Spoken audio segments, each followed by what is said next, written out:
It must be in the village, it must have xylophones, and it must have us constantly have the story being drummed into our heads and our minds as well as our ears while watching the movie. Of course, these are few of the many traits you would have in a village movie. And then we have the good versus evil genre.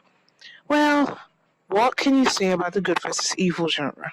It always has to do with how you obtain money. Usually you would have Kanaya or Kanayo being the kingpin and the guy who always introduces the innocent man or innocent friend to introduce him to a cult without actually telling him that he's going to introduce him to a cult. And then he gets there and he realizes that you shouldn't have told me this because I don't want to be in a cult. By then it will be too late and you're already sacrificing your wife without knowing it. This is how Living in Bondage came to be and was one of the first movies that actually portrayed the good versus evil Nigerian genre. Living in Bondage has become one of the best, most popular Nigerian movies to date. It literally spearheaded Nollywood, and even BBC did an expose on it and even interviewed some of the actors, including Kanaya Okanayo and, of course, the main character, Kenneth Okonkwo. It has been a movie that keeps on giving.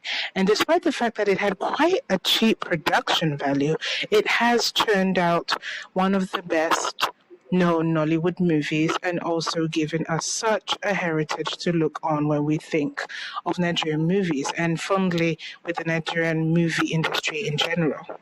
Celebrating over 20 years, Nollywood has done a great job of promoting themselves, even based on this movie, and celebrated it from time to time. The movie was scripted by Kenneth Nwebe and starring Nena Nwabeze, of course, Kenneth Okonkwo as Andy, and the late Francis Agu.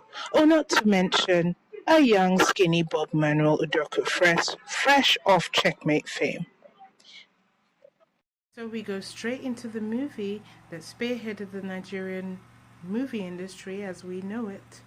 Here is Living in Bondage.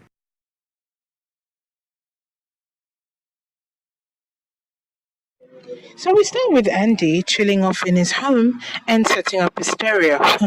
When last have you seen a stereo? When he gets a knock at his door.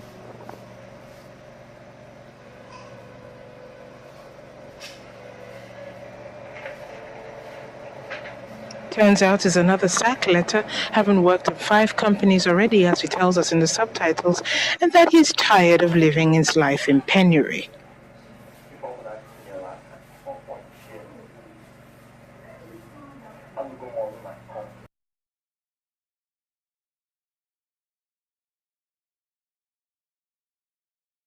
His wife hears his lamentations, played by Nena Nwabuse, and tries to comfort him and tell him that things will get better.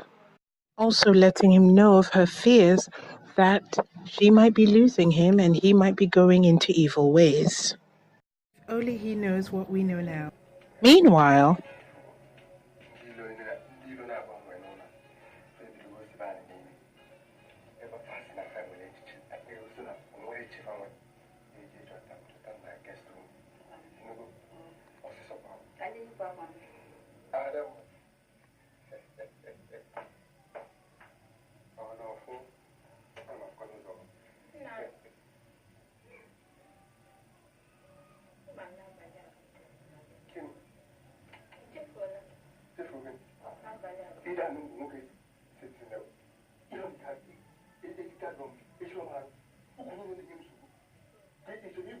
just like that, we're introduced to Ladies Man and Chief Kanayo Kanayo. Ah, yes. Kanaya O Kanayo, Chief, as he's being portrayed in the movie, is the ideal legend in a typical Igbo man's world with about 3, 4 wives. They fight every day, and there's a new one he's pursuing with hot joy, obviously. And the others are not too happy about that.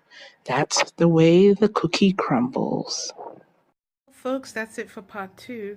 If you want to continue, please subscribe to my YouTube channel, Josie's Incredibly Cheap Vlog, AWS. Follow me on Instagram, Incredibly Cheap Vlog, and I will be there to say hi. Check out and wait for part 3.